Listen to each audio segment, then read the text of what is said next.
Bonjour, donc alors encore un petit nettoyage des roulements aux ultrasons, parce que j'ai remarqué qu'il y avait des petits points durs au niveau des roulements, au roulement avant je suppose, hein. Enfin j'ai nettoyé les deux.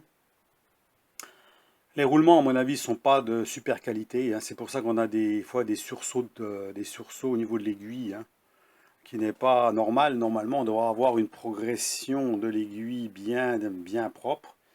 Parce que si on a une concentricité qui n'est pas parfaite, c'est linéaire. Ça veut dire que l'aiguille monte et descend. Alors des fois, elle monte, puis elle redescend rapidement. Puis après, elle remonte sur rien. Alors que le morceau de métal là, le morceau de stube est lisse. Donc normalement, on ne doit pas avoir de sursaut. Même avec une fraise, j'ai essayé qu'une fraise, c'est pareil, hein. Donc on va regarder combien j'ai réussi à ravoir. Là, tout est nettoyé, tout est remonté. Alors j'ai quand même mis des goujons derrière, là. Voilà, ici, vis, goujon.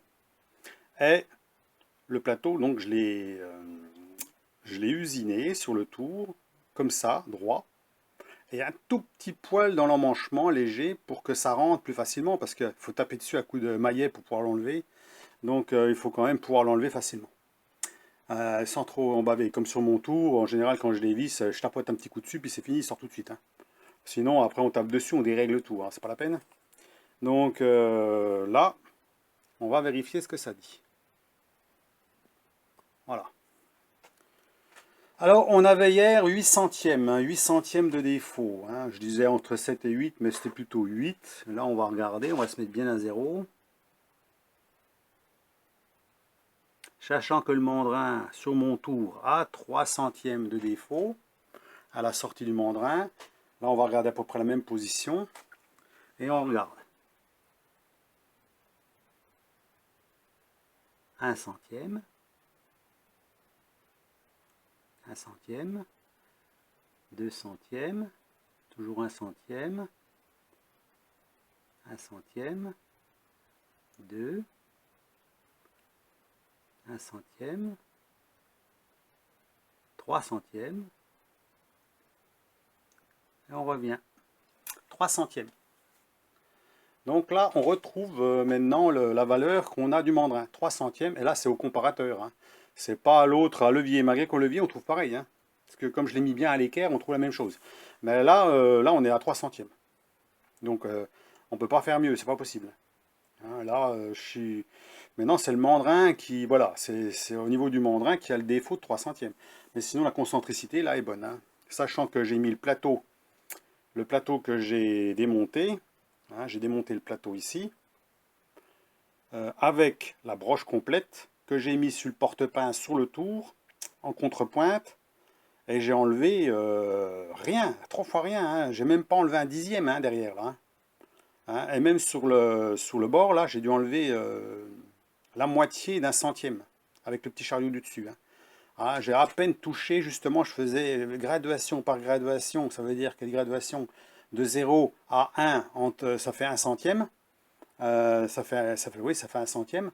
Donc, entre chaque centième, bah, j'ai fait petite gradation, je ne suis même pas arrivé à un centième. J'ai dû arriver à 5 ou 6, voilà, on va dire 6 microns, quoi, pour arriver à que ça mange plus facilement. Donc là, il n'y a pas de jeu, rien du tout. Donc, si on veut changer de mandrin, bah, soit qu'on le dévisse, on enlève les 3 vis, puisque j'ai mis 3 goujons, ou soit qu'on peut le dévisser sur place. On dévisse les 3 vis, hein, on le sort, et puis on redévisse jusqu'à quand que ça sort. On peut faire comme ça. Hein, si on se fait chier à démonter le plateau, à chaque fois il faut dévisser, revisser, dévisser, revisser, quoique ça ne va pas si mal que ça. Mais bon, comme j'ai trouvé qu'avec comme moi sur mon tour, ça allait pas mal, donc on va laisser comme ça. Donc voilà pour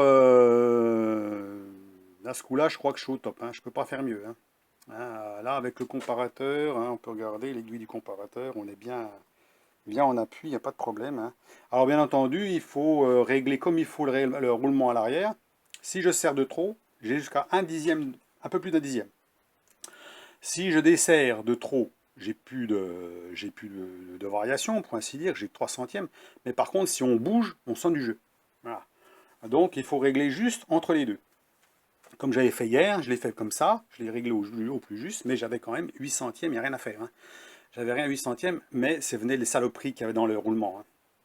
Donc là, à la base, il faudrait faire gicler les roulements, mettre deux bons roulements de bonne marque, et puis là, bah, on serait au top, je pense, hein. Là, il y aurait moins de problèmes, hein.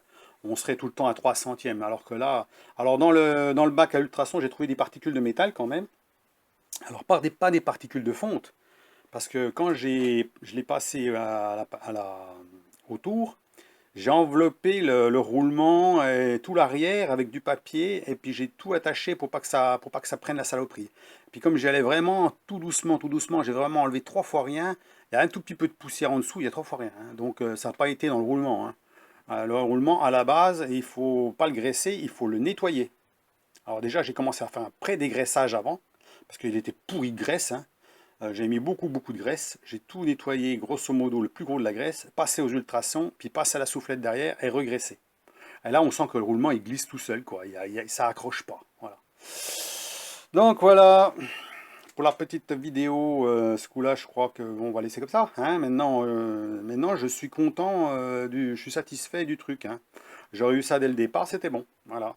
Et là on est sur un comparateur qui est précis au centième, hein, donc il n'y a pas de souci, hein. C'est pas le levier. Le levier, c'est vrai que si le levier, on change l'angle du levier, on n'a pas les mêmes valeurs. Ça, c'est sûr, hein. Mais comme je le mets soit à l'équerre ou soit droit, en général, on tombe à peu près sur nos pieds, hein. À peu près, hein. Donc, voilà, c'est pour ça, hein. Donc, ben voilà, dites-moi ce que vous en pensez dans vos commentaires. Et puis, ce coup-là, je crois que ben, ceux qui veulent acheter, ou qui vont acheter ça, eh ben, il faut qu'ils se mettent au boulot, hein. Alors déjà démonter, tout nettoyer d'avance, hein. Faut tout décrasser, hein. Tout décrasser, qu'il n'y ait pas de particules, parce que je pense qu'ils s'emmerdent pas, hein. Il doit monter le roulement vite fait, tout ça. S'il y a des bouts de ferraille qui traînent là-dedans, bah, c'est pas grave, hein, ils s'en foutent, hein. Alors il faut tout nettoyer, ou alors à la limite changer les roulements s'ils peuvent changer le roulement, hein. Prendre la référence. Il y a une référence dessus, je ne l'ai même pas relevé, je ne vais pas m'amuser à le changer. Mais bon, on peut le changer, mettre un neuf, et puis à ce moment-là, ben, là, il n'y aura pas de problème, quoi. En faisant attention de ne pas mettre de merde dedans. Voilà. Sinon, le roulement arrière, c'est sûr qu'il aurait été préférable d'avoir un roulement conique à l'arrière, ça aurait été parfait, quoi, c'est sûr, hein. Là, on était au top, quoi. On aurait pu rectifier, ça se trouve, comme ça, mais au moins, on n'est pas obligé de bidouiller à l'arrière pour essayer de corriger le défaut. Parce que dès qu'on serre trop, à mon avis, ça force, et puis après, on arrive à avoir une variation un peu plus importante. Puis si on desserre de trop, bah, après, on a du jeu dedans. Donc, c'est pas la peine, hein. Quoique, il y a du jeu, mais quand on serre le frein, là, je serre, on voit bien que ça bouge. On voit quand même qu'il y a un centième qui bouge quand je serre, hein, 1 ou 2 centièmes, hein. Donc, ça bouge quand même à l'arrière. Là, c'est bloqué. Là, c'est débloqué. Voilà. Là, c'est débloqué complètement. Là, voilà. Il y a quand même 2 petits centièmes que quand on bloque. Bon, bah voilà, hein, c'est comme ça, hein. Avec un roulement conique, il n'y aura pas ce problème-là. Ou alors, si, il y aurait peut-être ce problème-là s'il y avait un poil de jeu dans les roulements, quoi, hein. Si vous avez un centième de jeu dans les roulements, ben, vous le retrouvez là, hein, forcément. Puis il faut quand même pas trop serrer les roulements. Donc, on est obligé de serrer juste. Et les roulements, il y a quand même les billes, tout ça. Donc, il fait que ben, si vous serrez trop fort, ben, après, ça force. Donc là, il n'y a plus de jeu du tout, mais ça force. Donc il faut quand même laisser un petit chouïa de rien du tout, hein, vraiment, pour qu'on ne sente pas le jeu, mais que ça puisse tourner quand même correctement. On n'est pas dans une voiture, hein. Une voiture, si on serre de trop, on crame le roulement, hein. Si les anciens roulements, dans le temps, c'était comme ça. Si on serrait les roulements trop fort, on cramait les roulements, ils ne duraient pas longtemps. Puis si on serrait pas assez, il y a du jeu. Donc on serrait à fond, puis après on desserrait, pour arriver à avoir juste. Et puis que le tambour tournait librement. Voilà. Et il n'y avait pas de jeu. C'est comme ça que ça se réglait, puis on bourrait de graisse là-dedans. Voilà, ben là c'est à peu près pareil, sauf qu'il y a qu'un roulement, donc voilà, un roulement conique, il y en aurait deux, ben ce serait nickel, voilà. Donc ben, c'est mal étudié à la base, quoi, c'est tout, hein. Ils auraient pu faire ça un peu mieux, comme un tour, surtout qu'ils auraient pu le faire, hein. Même à la limite si le truc là était un petit poil plus gros, hein, ça aurait été un tout petit peu plus grand, ça gênait pas du tout, et puis il y avait la place largement pour mettre un roulement derrière, hein, avec un écrou derrière qui bloque, parce que là on est à ras, si vous voulez, et on ne peut pas mettre quelque chose de plus long, parce que sinon on ne peut plus orienter, hein, parce qu'on va toucher. Comme ça s'oriente, il faut que ça soit vraiment, il n'y a pas de dépassement là derrière. Donc là on est à ras, il doit y avoir 2 mm je crois.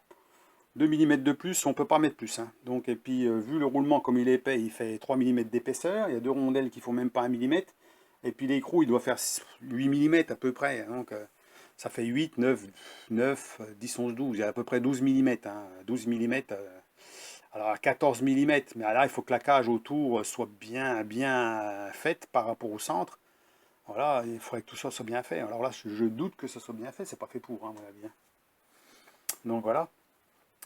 Donc, eh ben, je suis satisfait. Maintenant, j'ai réussi le coup. Donc, c'était. Alors, à la base, c'est pas les saletés dans le roulement qui faisaient 2 dixièmes et demi de défaut, hein. On a bien des soucis de plateau. Alors, au début, j'ai pensé que ça c'était pas le plateau, hein, parce que je me suis dit, enfin, j'avais rectifié le plateau, puis je voyais pas beaucoup d'écart. Vous voyez, je passais de 1 dixième 1 à 8, enfin, 11 microns à 8 microns, 8 centièmes, je veux dire. De 11 centièmes quand j'ai fait le plateau, avant de le faire, à 8 centièmes. Donc j'ai gagné un petit peu. Mais bon, c'est pas flagrant, hein. Pourtant, quand on mettait le comparateur dessus, on voit bien qu'il y a un truc, c'était pas parfait.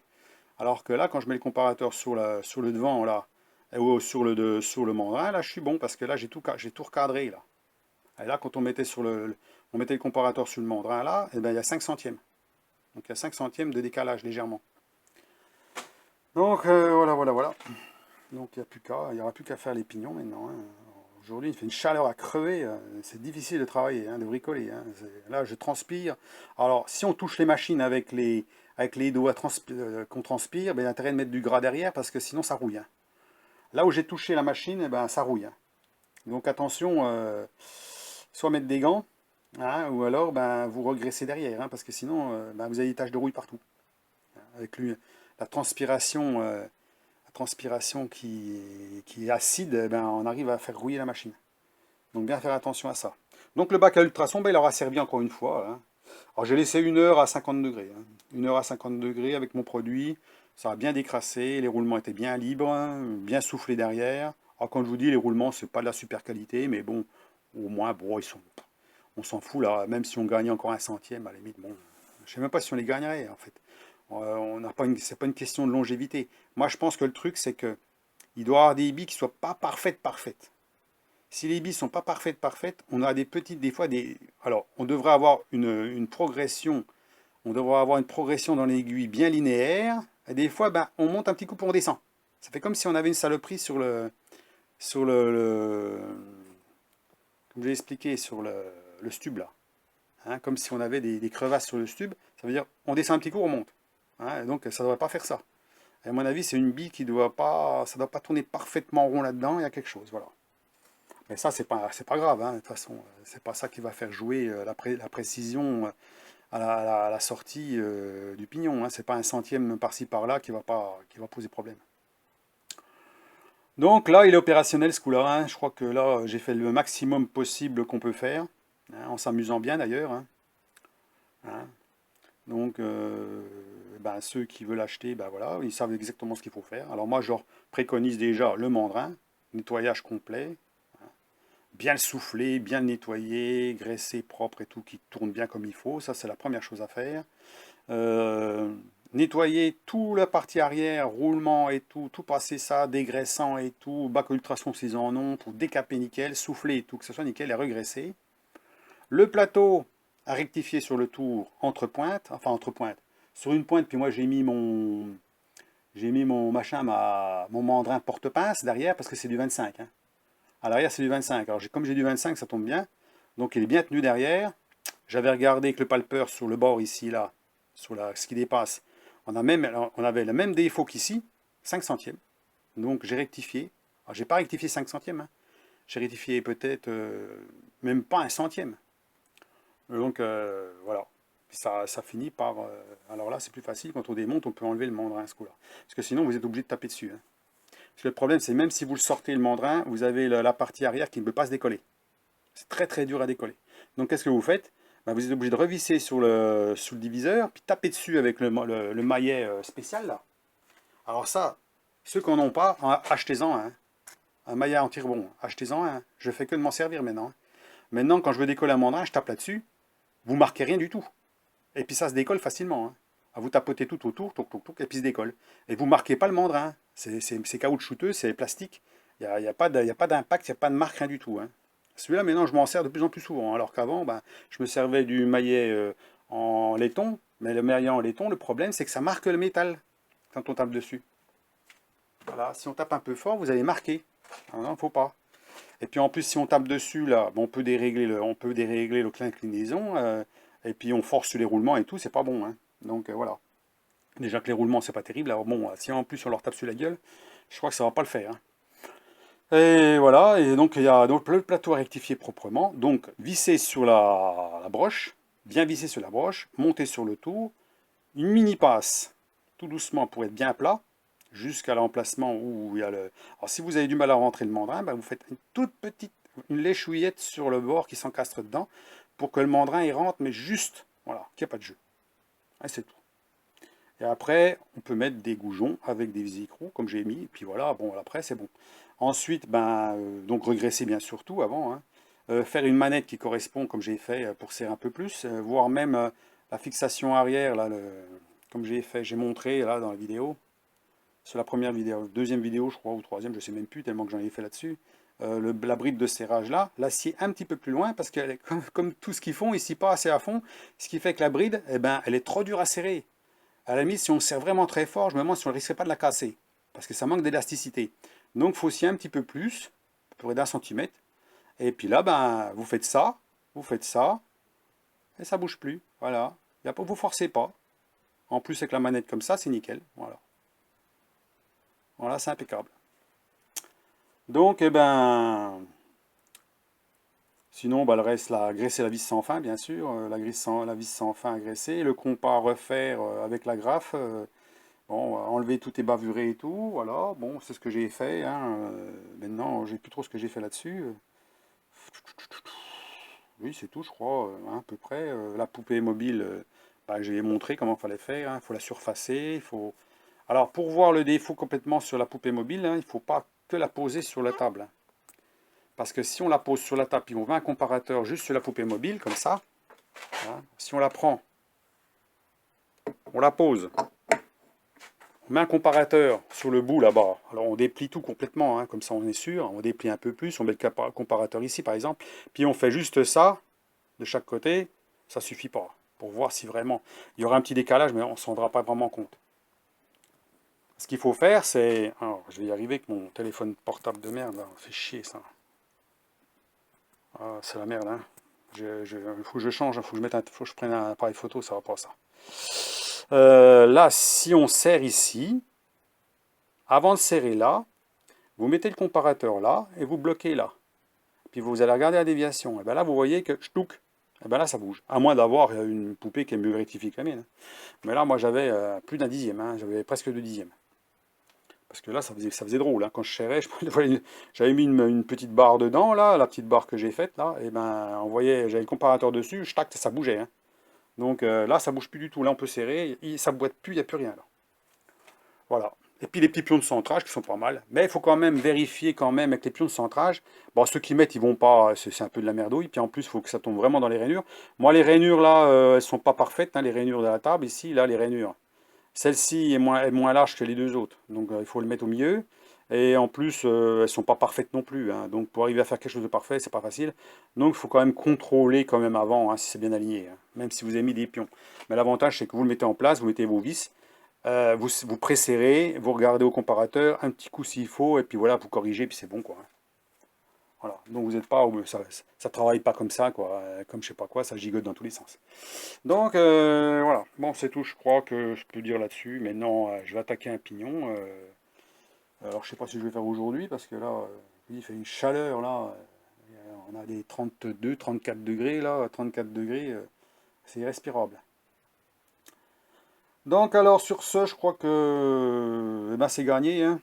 Il fallait juste se mettre dessus et puis bien tout vérifier et puis c'est tout, hein. Donc 4 centièmes, 4 à 5 centièmes, c'est bon, hein. On peut dire que là, on peut pas faire beaucoup mieux sur ce genre de truc. Avec un mandrin, 3 morts, avec des mordures, hein, bien sûr, hein, c'est pas des morts rectifiés et tout, mais comme sachant qu'il est précis quand même à 3 centièmes, hein, entre 2 et 3 centièmes, on va dire 3 centièmes. À 3 centièmes, si on les retrouve à chaque fois, si on les retrouve à la sortie, ben, c'est que tout le reste, il est bon. Voilà, tout le reste est cadré. Voilà. Donc c'est le mandrin qui laisse les défauts de 3 centièmes. Mais le 3 centièmes, on s'en fout, hein. À la limite, je m'en fous, moi, 3 centièmes. Je vous dis, moi, jusqu'à 5 centièmes, je m'en fous, hein. C'est pas ça qui me gêne, moi. C'est 2 centièmes et demi au début, hein.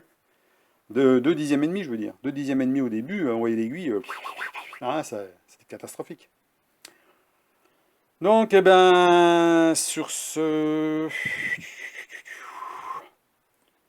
On va laisser comme ça, hein. De toute façon, là, maintenant, ah ouais, ça bouge pas beaucoup. On dépasse pas les 5 centièmes en bougeant comme ça. Il faudrait que je rôde un petit coup tout ça. Avec l'inertie,